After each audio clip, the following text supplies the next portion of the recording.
Atos dos Apóstolos, capítulo de número 1. Eu queria dizer para todos aqueles que nos visitam que vocês são bem-vindos em nosso meio, que é um privilégio tê-los conosco. Fique à vontade. Esse é o momento que nós temos para estudar a palavra de Deus. Se você está sem a Bíblia no celular ou física, pode acompanhar a transmissão aqui pela TV. Atos, capítulo de número 1, nós leremos hoje a partir do versículo 6 até o versículo de número 11. Eu queria que com atenção, com reverência, nós pudéssemos ler essa palavra. Eu vou fazer a leitura e vocês acompanham. Diz assim a palavra do Senhor. Então, os que estavam reunidos com Jesus lhe perguntaram: será esse o tempo em que o Senhor irá restaurar o reino a Israel? Jesus respondeu: não cabe a vocês conhecer tempos ou épocas que o Pai fixou pela sua própria autoridade. Mas vocês receberão poder ao descer sobre vocês o Espírito Santo, e serão minhas testemunhas, tanto em Jerusalém como em toda a Judéia e Samaria e até os confins da terra. Depois de ter dito isso, Jesus foi elevado às alturas à vista deles, e uma nuvem o encobriu dos seus olhos. E estando eles com os olhos fixos no céu, enquanto Jesus subia, eis que 2 homens, vestidos de branco, se puseram ao lado deles e lhes disseram: homens da Galileia, por que vocês estão olhando para as alturas? Esse Jesus que foi levado do meio de vocês para o céu, virá de modo como vocês o viram subir. Até aqui a palavra do Senhor. Pai, obrigado por esse texto, por preservá-lo e trazê-lo até nós, por inspirar Lucas ao escrevê-lo, Pai. E obrigado, Senhor Jesus, porque hoje nós temos o privilégio de, como igreja reunida, estudar essa palavra. Pai, que essa palavra seja profunda aos nossos corações, que ela venha, Senhor Jesus, nos despertar, nos consolar, nos fazer, Senhor Jesus, mais parecido com Jesus, ó Pai. Eu quero, Deus, pedir para que o Senhor me use, a despeito das minhas incapacidades, mas pelo poder do Teu Espírito, para pregar o Teu Evangelho, Pai. Abra os corações e mentes aqui nessa noite. Salve vidas, Pai. Faça a Tua vontade. Essa é a minha oração. Esse é o meu pedido, Pai, em nome do Senhor Jesus. Amém. Eu queria que você imaginasse um time de alpinistas. Nós não temos muito isso culturalmente, mas imagine um time de alpinistas. Eles tinham juntos um propósito: resgatar montanhistas perdidos nas montanhas. No começo, eles eram poucos amigos que se juntaram em prol dessa missão. Eram corajosos, porém eram simples, mas eles eram determinados. Eles subiam as montanhas, enfrentavam as tempestades, arriscavam a própria vida para que eles alcançassem esses alpinistas que estavam perdidos. Tudo em prol da missão: salvar os que estavam em perigo. Mas com o tempo o grupo foi crescendo, o apoio foi chegando, eles construíram uma base ao pé da montanha. E nessa construção eles passaram agora a ter camas, comida, aquecimento. O lugar era tão bom que eles começaram a passar mais tempo ali na base do que nas montanhas, escalando para resgatar pessoas. As reuniões de planejamento que eles costumavam ter agora ficaram mais longas e se tornaram mais importantes do que as missões de resgate. Falavam de estratégia, oravam por aqueles que estavam perdidos, celebravam o passado, mas quase não mais subiam a montanha. Quando aparecia um resgate muito urgente, vinham as desculpas. Hoje está muito frio. É cansativo demais. É melhor nós orarmos daqui e esperar com que Deus haja. Eles tinham recursos, tinham conhecimento, tinham experiência, mas estava faltando motivação para agirem. O grupo de resgate virou praticamente um clube de lazer. Enquanto isso, a montanha continuava cheia de gente perdida. Por que eu estou te contando essas histórias? Essa pequena história. Porque nós, como igreja, corremos o mesmo risco. O risco de virarmos um clube de amigos. Um clube de pessoas que se reúnem para orar, para cantar, para lerem a Bíblia. E, diante disso, quando nós temos um lugar confortável, um lugar legal para frequentar, nós corremos o risco de nos esquecermos da missão, do propósito pelo qual nós nos reunimos. Um refúgio, nós vamos nos tornando um refúgio, um lugar confortável. Hoje nós estamos aqui como igreja num local improvisado, onde a gente monta e desmonta, mas futuramente talvez nós teremos, talvez não, creio eu, nós teremos um local fixo, mais confortável, talvez climatizado. E se nós não vigiarmos, nós vamos parecer esse grupo de alpinistas. Quando eu olho para esse texto de Atos e ao estudar, eu percebo que era praticamente quase isso que poderia acontecer com aqueles irmãos que estavam ali no início, no nascedouro da Igreja de Cristo. Do ponto 6 ao 11, hoje nós vamos ver que esse texto nos confronta a sairmos do comodismo, a sairmos daquele marasmo de achar que está tudo bem e nos esquecermos de que nós somos um grupo de resgate. É isso que nós vamos tratar hoje. Hoje nós vamos ver que nós somos uma igreja para resgatar os perdidos e não para vivermos confortáveis e nos esquecendo da missão que foi nos dada. Mas para que você entenda o que o texto está tratando aqui, se você não veio no sermão passado, eu quero te relembrar. O sermão do domingo passado, nós tratamos de Atos 1, do verso 1 ao 5, e nós lembramos que Jesus, já ressuscitado, trata agora com aqueles que ele mesmo reuniu para tratar sobre as coisas do reino. Nós vimos no sermão passado sobre isso. Vimos que foi Lucas que escreveu esse livro, o livro de Atos. Vimos também que Lucas escreveu esse livro em unidade com o seu evangelho, o evangelho de Lucas, ou seja, os dois formam uma literatura só, é como se fosse Lucas Atos. Nós vimos isso no domingo passado, e vimos também que Jesus nos dá como igreja uma missão que ele mesmo começou, que ele foi para o céu, mas ele nos deixa essa missão, a missão de continuar sua obra de resgate de almas perdidas. E hoje, nós, olhando para o texto seguinte, nós vamos ver que os discípulos vão lhe fazer uma pergunta. E a partir dessa pergunta, Jesus vai ensiná-los a como portar como igreja a partir dali.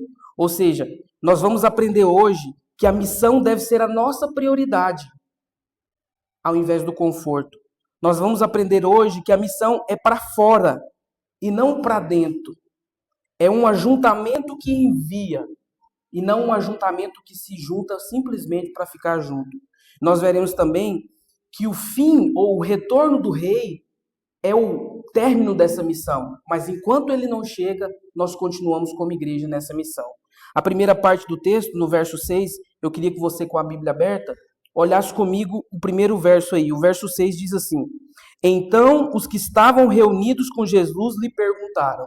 Quem eram esses que estavam reunidos com Jesus? Os seus discípulos, que ele mesmo tinha reunido para conversar sobre as coisas do reino. E a pergunta foi o seguinte: será esse o tempo em que o Senhor irá restaurar o reino a Israel? Será esse o tempo que o Senhor irá restaurar o reino a Israel? A pergunta dos discípulos, quando eu sempre olhava para ela e sempre via essa pergunta, eu achava ela muito sem pé nem cabeça. Parecia que os discípulos que andaram mais de 3 anos com Jesus e que ficaram 40 dias aprendendo as coisas do reino, como mesmo Lucas diz aí no capítulo 1, verso 2. Esses mesmos discípulos fazem uma pergunta sem nexo. Era isso que eu pensava. Mas quando eu olho para o texto e estudo ele mais de perto e olho o contexto geral, eu percebo que faz sentido a pergunta dos discípulos. Eu quero que você entenda essa pergunta. Por que eles perguntam a Jesus se quando o Espírito Santo fosse enviado, o reino de Israel seria restaurado? Por que será? Essa é uma pergunta que nós temos que entender para que nós entendamos por que os discípulos fizeram essa pergunta a Jesus. Jesus tinha prometido no verso 5 que ele iria enviar, ou que a promessa seria cumprida e eles seriam batizados no Espírito Santo. Veja o verso 5, o verso anterior, ele diz assim, porque João na verdade batizou com água, mas vocês serão batizados com o Espírito Santo dentro de poucos dias. Ou seja, dentro de poucos dias o Espírito Santo ia descer e batizar aquele povo para a missão, capacitando eles. Então, por eles conhecerem o Antigo Testamento, por ser um povo que estava envolto nessa cultura, eles sabiam das promessas que já tinham sido feitas pelos profetas. O texto que o irmão Davi leu aqui hoje é um desses textos que fala da restauração de Israel. Que o Espírito ia descer e Israel seria restaurado.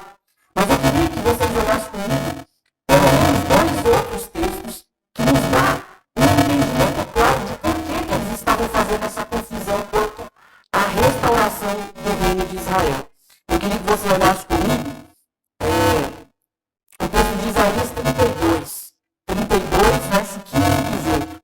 O texto de Isaías 32 é um texto profético que anuncia a profecia de restauração. Olha o que o texto diz no verso 15 até o verso 18. Diz assim: até que se derrame sobre nós o Espírito do alto, o deserto se torne pomar, habitará em paz o meu povo. Ou seja, essa profecia liga tanto a descida do Espírito quanto a renovação do reino. Parece que as duas coisas estão ligadas, estão conectadas. Olha comigo outro texto, Ezequiel 36, nos versos 26 e 28. Ezequiel 36, versos 26 e 28 diz assim, porei dentro de vocês o meu espírito, e vocês habitarão na terra que dei a vossos pais. Ou seja, o espírito pressupõe o retorno da promessa de restauração. Então, a confusão que os discípulos estavam fazendo não era algo que a gente pudesse olhar e dizer assim, parece que esses discípulos não entenderam nada. Porque muitas vezes eu pensei assim. Pelo contrário, talvez se eu e você estivéssemos lá, nós pensaríamos do mesmo jeito. Esse aqui é aquele famoso já e ainda não. Ou seja, na descida do Espírito Santo, o reino de Deus ganha a capacitação para ser expandido. Mas ainda não a restauração de todas as coisas. E esse lapso de tempo, nós vamos entender, esse período do já, mas ainda não, era o período que as profecias não explicavam muito bem, não era muito claro para o povo. Mas hoje, como nós estamos na nova aliança e olhamos de forma de trás, ou da frente para trás, nós podemos perceber que a promessa de que o Espírito desceria e que o povo seria restaurado, a igreja seria restaurada, é uma promessa que já começou, mas ainda não se completou. Por isso a pergunta dos discípulos: o reino será restaurado agora quando o Espírito descer? E qual foi a resposta de Jesus? A resposta de Jesus acontece em duas etapas. A primeira etapa, Jesus diz assim, não cabe a vocês conhecer tempos ou épocas que o Pai fixou pela sua própria autoridade. Parece uma repreensão dura, mas Jesus está orientando eles na sua perspectiva ou na sua visão para a missão. E eu quero que você entenda isso comigo. É claro que os discípulos também estavam com uma visão míope aqui, uma visão pequena. Por mais que a pergunta faça sentido, eles estavam com uma visão meio que ruim. Porque, primeiro, a pergunta dos discípulos diz sobre restaurar. E restaurar aqui, eles estavam entendendo que ia restaurar um reino político. E Jesus está dizendo na sua resposta que eles estão errados de pensar na restauração de um reino político. Porque a restauração do reino que Jesus estava falando era uma restauração de um reino espiritual e de um reino eterno. Ou seja, eles esperavam que Israel fosse restaurado a um lugar de grandeza, como foi o reinado de Davi. Então, nessa perspectiva, os discípulos estavam errados. Segunda coisa, eles achavam que a restauração aconteceria com o Israel nacional, ou seja, o reino era nacionalista e Jesus quer mostrar para eles que o reino vai se expandir, vai chegar nos gentios e vai crescer por todos os povos. Mas os discípulos estavam com uma visão pequena. Em outra perspectiva, eles perguntaram, é nesse tempo? Ou seja, é de imediato? E Jesus vai mostrar para eles que não, na resposta que Jesus dá. Olha o que Jesus vai dizer, não cabe a vocês conhecer tempos ou época. Ou seja, que Deus vai restaurar todas as coisas e que o reino vai ser entregue ao Rei Jesus, isso acontecerá. mas não cabe a nós as especulações de que dia e que hora isso acontecerá. É isso que Jesus está respondendo. Deus, na sua soberania, planejou todas as coisas, mas Ele não nos deu as respostas para todas as nossas indagações. Ou seja, Jesus, em primeiro lugar, aqui está dizendo que não cabe a nenhum de nós saber o momento exato ou a data correta que Deus Pai marcou para que a restauração aconteça. Jesus está corrigindo a visão do discípulo, como muitas vezes ele corrige a nossa, porque nós também somos curiosos. Quantas vezes nós nos perguntamos se Jesus está perto de voltar? Acontece alguma coisa no mundo, uma guerra, um terremoto, acontece alguma catástrofe gigantesca e nós ficamos querendo descobrir a hora. E Jesus está corrigindo a visão deles exatamente nisso, dizendo: não é essa preocupação que eu quero que vocês tenham. Ou seja, o reino será restaurado, a promessa será cumprida, mas ainda não é tempo. Ou seja, a pergunta deles era quando, mas a resposta de Jesus muda o foco para quando e está dizendo: não é o quando, mas o que vocês devem fazer. Vocês devem estar preocupados com o que vocês vão fazer. Ou seja, esse primeiro momento aqui do texto, eu gostaria que nós entendêssemos que nós, como igreja, muitas vezes temos uma visão de olhar para o futuro com esperança e paralisarmos para agir no presente. Como os discípulos estavam fazendo essa pergunta aqui. Olha para o futuro, achando que ele chegará rápido, e nós ficamos inertes no meio do já e do ainda não. Ou seja, o ajuste do foco de Jesus aqui está dizendo é que a prioridade não é saber quando o reino será restaurado ou quando ele voltará, mas a prioridade é a missão que ele vai dar e que ele já está dando para aquele povo. Ou seja, a restauração do reino não será feito por meio de espada, de luta, de guerra, como eles pensavam. E os discípulos pensavam assim, mas será feita por meio do testemunho deles no poder do Espírito. O testemunho deles no poder do Espírito faria com que o tempo de restauração chegasse. Ou seja, a prioridade agora é levar essa boa notícia até os confins da terra. A prioridade é a missão que Jesus está dando a eles e não responder à curiosidade deles de quando o reino seria restaurado. Mas como que é essa missão que Jesus está falando? Jesus já está dizendo a eles: eu dei para vocês uma missão e a prioridade é ela. Mas como é essa missão? Ele vai responder na segunda parte da sua resposta. Porque no texto, verso 8, ele vai começar com um mas. Ou seja, Jesus vai fazer um contraponto. Não é hora de preocupar com isso, mas agora é hora disso. É hora de quê? Olha o verso 8. Mas vocês receberão poder ao descer sobre vocês o meu Espírito, ou o Espírito Santo, e serão minhas testemunhas, tanto em Jerusalém, como em toda a Judéia e Samaria, até os confins da terra. Ou seja, Jesus, na segunda parte da sua resposta, está dizendo para eles, mostrando o que realmente eles deveriam se preocupar. Não para saber o tempo, mas preocupar com a missão que ele estava dando. Ou seja, o reino de Deus já estava instaurado, já estava acontecendo, mas ele ainda não tinha sido restaurado, porque não era a hora. Só o Pai sabe a hora. A preocupação agora é fazer com que a missão avance. O verso 8 nos mostra o sentido da missão. Qual que é o sentido da missão? Ela é uma missão que não é um movimento centrípeto, ou seja, um movimento que atrai para dentro.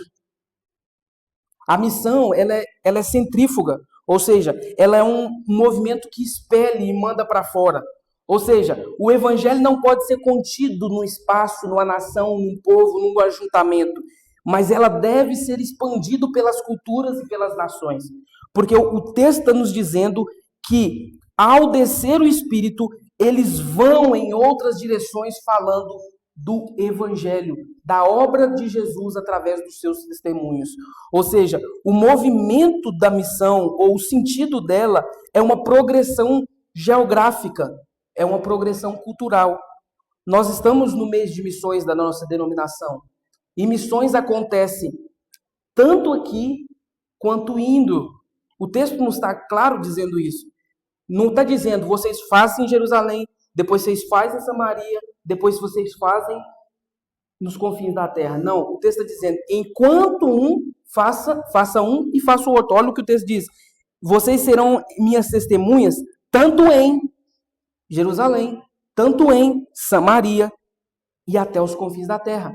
Nós fazemos missão aqui agora, no nosso trabalho, na nossa casa, na onde a gente vive, mas também fazendo missões como igreja, enviando pessoas em outras regiões, em outras direções. Ou seja, Jerusalém nos aponta para um lugar próximo, para a nossa realidade de vizinhança, para a nossa realidade de casa, ou seja, a nossa família, os nossos vizinhos, aqueles que nós conhecemos. E enquanto nós fazemos missões aqui, a nossa Judéia ela é mais expandida, ou seja, é o círculo mais amplo daqueles que nós conhecemos, que estão um pouco mais distantes, mas que nós podemos ir também pregando o Evangelho. E Samaria mostra pessoas que estão em outras regiões mais distantes, que têm barreiras culturais, barreiras históricas e sociais, mas que precisam ser alcançados por nós como igreja. E os confins da terra é aquele que estão espalhados por todos os campos, que nós como igreja precisamos alcançar. Note nesse texto que Jesus, ao responder os discípulos, ele está ligando o envio com o poder do Espírito. Ele não está dizendo assim, vão e seja o que Deus quiser. Não. Esperem serem revestidos e depois vão. Nós já sabemos, e isso não é nenhum spoiler, que o Espírito já desceu, que o Espírito atua na igreja de Cristo hoje. E nós não temos a desculpa de, como igreja, mesmo em 4 meses de plantação, não sermos uma igreja que vai e anuncia o Evangelho. Porque nós não precisamos de seminário, nós não precisamos de estudos teológicos gigantescos, nós precisamos de ser capacitados pelo Espírito. Essas coisas além, elas são importantes, mas elas não definem a capacitação para a missão. O que define se somos capacitados ou não é a receber ou o recebimento do Espírito Santo.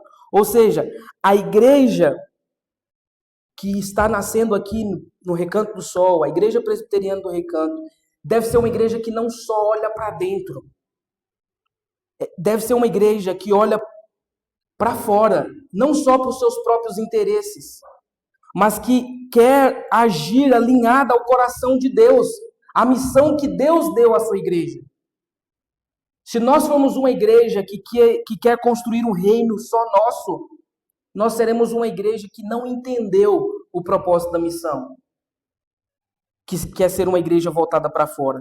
A missão que Jesus deixa para o seu povo, para a sua igreja, nos chama a olhar além de nós mesmos, a olhar em outras direções, para nossa casa, talvez nossa família, para olhar para nossa vizinhança, para nossa rua, para nossa cidade, para nossa região e encontrar pessoas que precisam ouvir o Evangelho.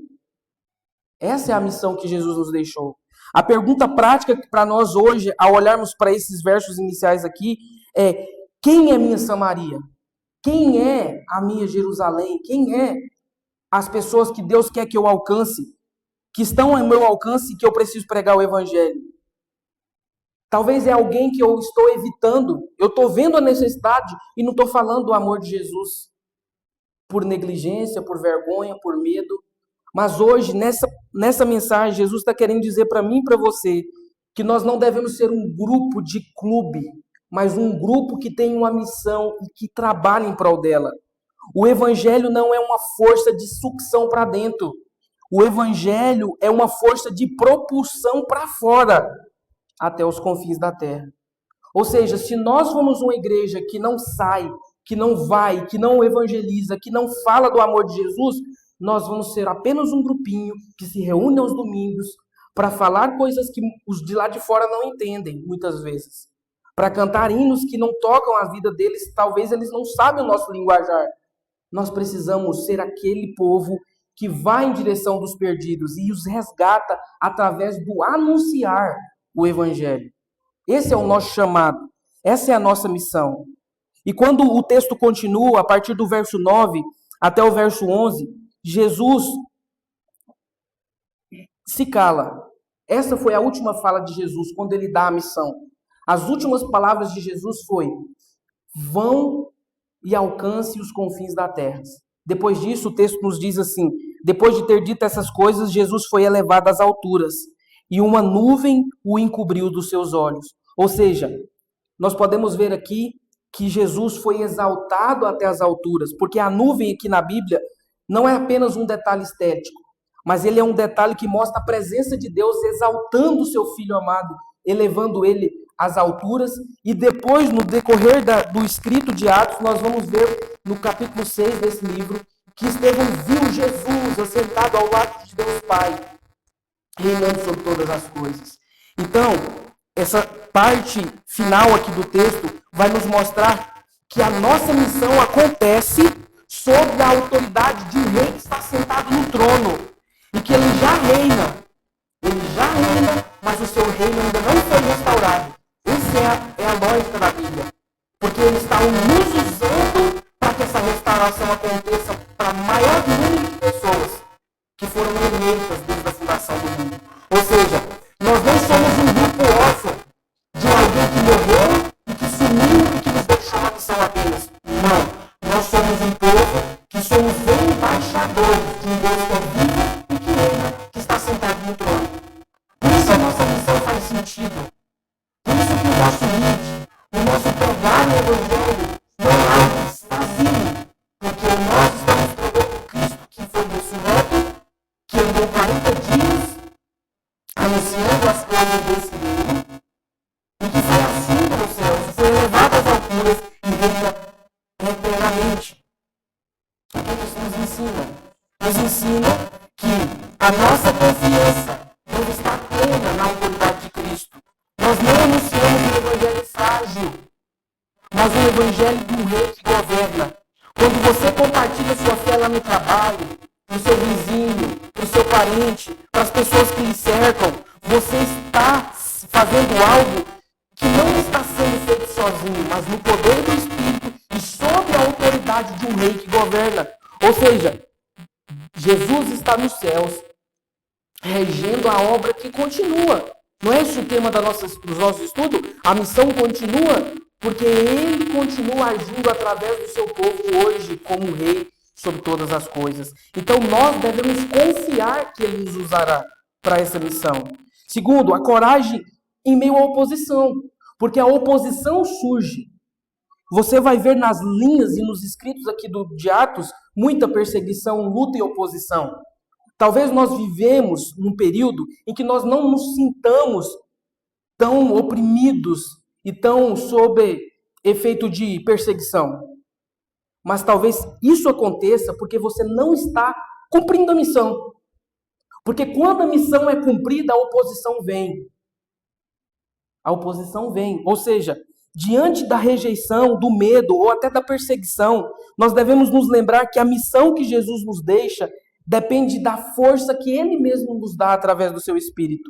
O mundo pode parecer hostil e difícil de cumprir a missão, mas Jesus está no trono, ocupando o reinado desse mundo e nos garante que nós executaremos com êxito a sua missão. Por isso nós não temos que ter medo diante de oposição. Na plantação dessa igreja provavelmente vai surgir muitos problemas que nós ainda não imaginamos.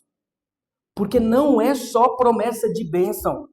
Vai haver oposição. Mas nós devemos estar preparados, porque a missão não é minha e sua. Não surgiu da nossa cabeça.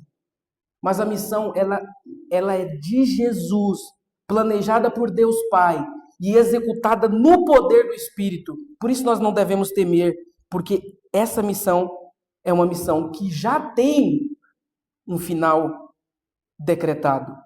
E nós sabemos ele porque o texto termina dizendo isso. Olha o que o texto termina dizendo. E estando eles com os olhos olhando para o céu, enquanto Jesus subia, eis que 2 homens vestidos de branco se puseram ao lado deles e lhes disseram: homens da Galileia, por que vocês estão olhando para as alturas?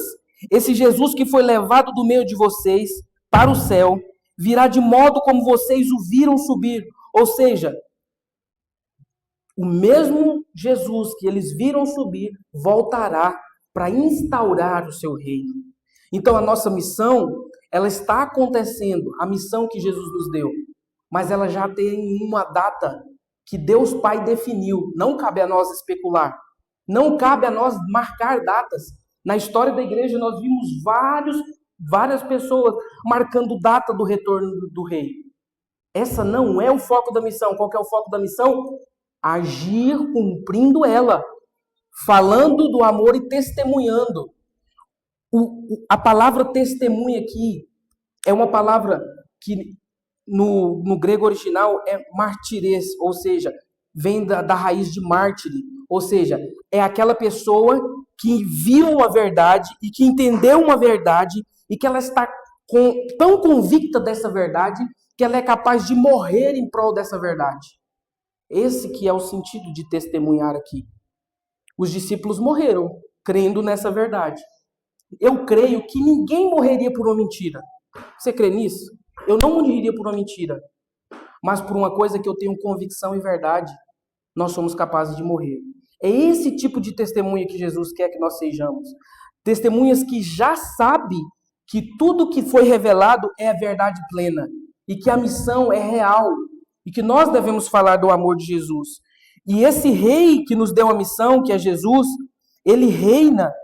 Ele não é um rei que foi derrotado. Pelo contrário, ele reina sobre todas as coisas e está esperando o momento exato para retornar em glória. Ele veio como uma pessoa humilde e morreu na cruz por nós, mas ele retornará como um rei que fará justiça sobre todos aqueles que não deram ouvido às suas testemunhas.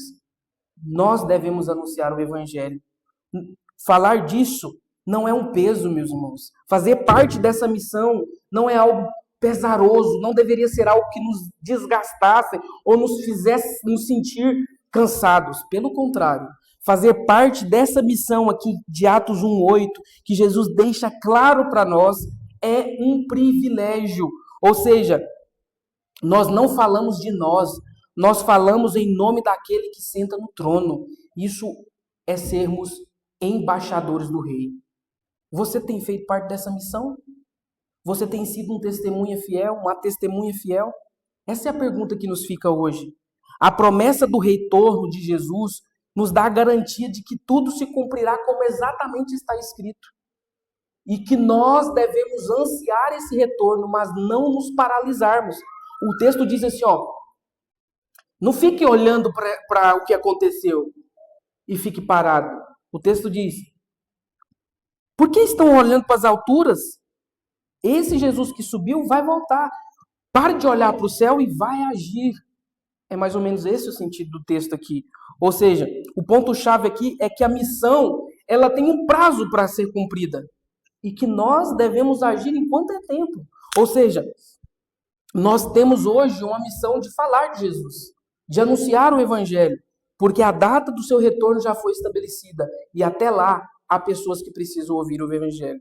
A igreja vive nesse intervalo entre o já e o ainda não, para cumprir como testemunha fiel a missão de anunciar esse reino. Ou seja, nossa esperança é uma esperança firme. Nosso rei voltará. Isso não pode ser dúvida para nós. Ou seja, cada dia que passa é um dia a menos até o retorno de Jesus.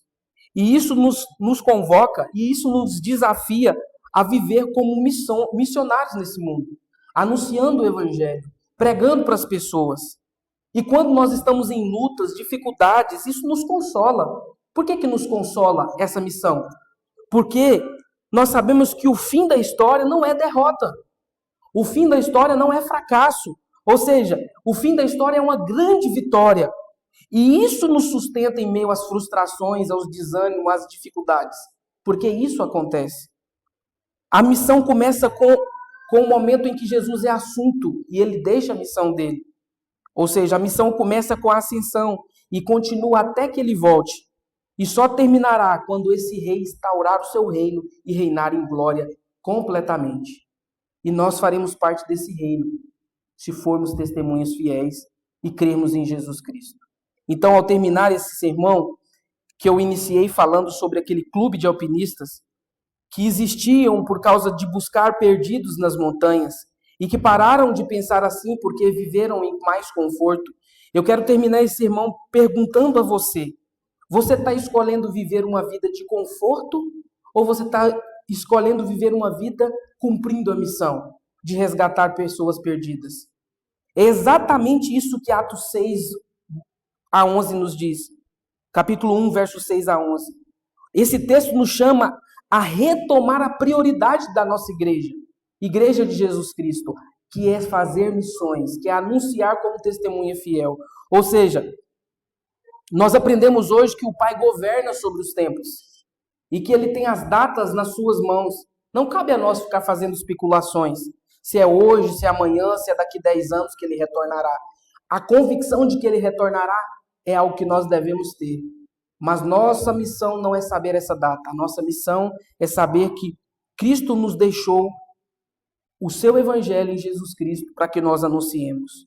E outra coisa que eu quero que nós aprendamos aqui nesse final, que o Espírito Santo foi nos dado para nos capacitar para a missão. Na pregação de domingo passado eu disse isso, eu quero repetir, porque não há desculpas para nenhum daqueles que creram em Jesus para não ser um testemunha fiel. Não há desculpas. Eu não consigo, eu não sei, eu não tenho capacidade. Por quê? Porque foi nos dado o Espírito Santo e Ele nos concede capacitação para sairmos fora dessas paredes, fora das nossas casas, para sermos testemunhas de Jesus. O Filho de Deus, Jesus Cristo, morreu e pessoas precisam saber que Ele morreu, ressuscitou e reina e que Ele pode salvar e que Ele pode restaurar a vida dessas pessoas. Eu quero que você olhe para a nossa cidade, eu quero que você olhe para a nossa região, eu quero que você olhe para a sua vizinhança e pergunte a você mesmo: você tem sido um testemunho fiel? Você tem falado daquilo que Jesus fez para a sua vida, você que já crê no Evangelho?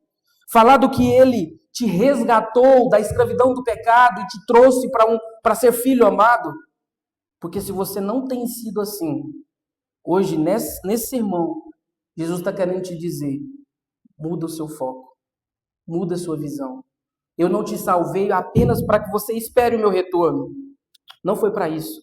Eu te salvei para que você seja uma testemunha fiel até que eu volte. Porque assim você vai estar cumprindo a minha missão. Por isso, eu quero terminar dizendo que o retorno do nosso Mestre é real.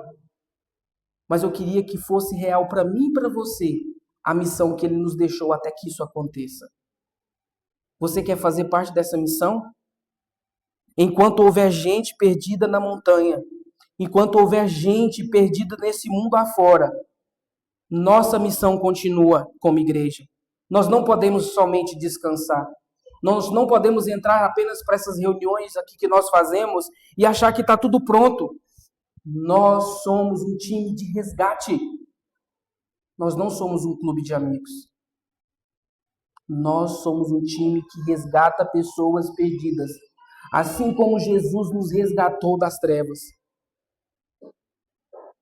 Se você não tem pensado assim, hoje é dia de você mudar a sua visão. Hoje é dia de você entender: eu quero fazer parte disso. Eu quero entender mais do Evangelho.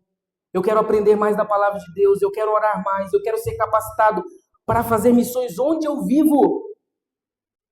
Porque muitas vezes nós achamos que os missionários são somente aqueles que vão. Mas engano seu, engano meu. Os missionários somos nós que fazemos parte do povo que foi salvo e resgatado da montanha. Você faz parte desse povo? Venha fazer parte dessa missão. Mas aqui no nosso meio, pode ter pessoas que ainda não entendeu o que Jesus fez por você. E hoje é dia de salvação. Hoje é dia de você fazer parte desse time de resgate. Hoje é dia de você dizer: eu quero fazer parte dessa missão que Deus planejou desde a fundação do mundo. Creia na obra de Jesus. Creia que Jesus morreu por você, que veio a esse mundo para resgatar você da sua perdição. Ele não quer que você morra congelado. Ou, pelo contrário, como o nosso texto diz, que não é na montanha que as pessoas se perecerão, mas que elas se perecerão no lago de fogo e enxofre. Porque Jesus está resgatando almas ainda hoje dessa perdição. Se você entendeu que Jesus morreu por você e você ainda não se entregou a Ele, hoje é dia. Entregue o seu coração a Jesus. Venha fazer parte desse time. Nós somos um pequeno time que está sendo plantado aqui nesse local, mas que nós temos que fazer a diferença onde nós estamos. No nosso trabalho, fazer a diferença, na nossa casa, fazer a diferença na nossa família, fazer a diferença nos nossos momentos de lazer, aonde nós nos divertimos, porque enquanto vivemos, nós vivemos para resgatar as pessoas que estão perdidas. Quer fazer parte desse time? Crê em Jesus como seu Salvador. Se você já creu e está vivendo ocioso, hoje é um alerta para você e para mim, para que nós vivamos como testemunhas fiéis daquele que nos resgatou. Amém? Que Deus possa nos capacitar cada dia mais para a missão que não é nossa, mas é dele. Eu quero orar por isso. Feche seus olhos. Pai, nós como igreja que estamos nascendo aqui nessa região, não podemos ser uma igreja que apenas se reúne para o conforto e para a comodidade. Não queremos ser um grupo de amigos que creem em Jesus e que vivem em prol dos seus próprios reinos. Não, Jesus. Não nos deixa ser uma igreja assim, mas que, pelo contrário, Pai, nós sejamos um time de resgate, um time que fala e testemunha do seu grande amor pela humanidade, que entregou o seu Filho amado para que todo aquele que nele crê não pereça, mas seja resgatado e tenha a vida eterna, Pai. Faça isso em nós, por meio de nós, no poder do Teu Espírito, ó Pai. É isso que nós precisamos, Pai, da capacitação diária do Teu Espírito e de um foco renovado, que somos missionários e agentes e testemunhas do Senhor nesse tempo, Pai.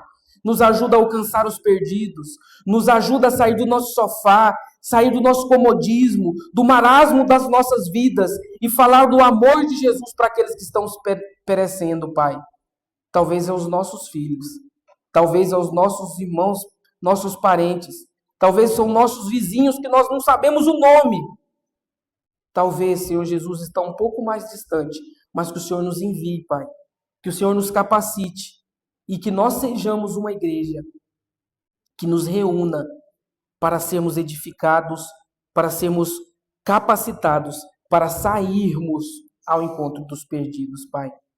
Que nós não nos esqueçamos, que o foco, que a nossa visão permaneça na missão e que nós nos tornemos cada dia mais um time de resgate para a glória e para o louvor do Teu nome. Essa é a minha oração, Pai. Esse é o meu pedido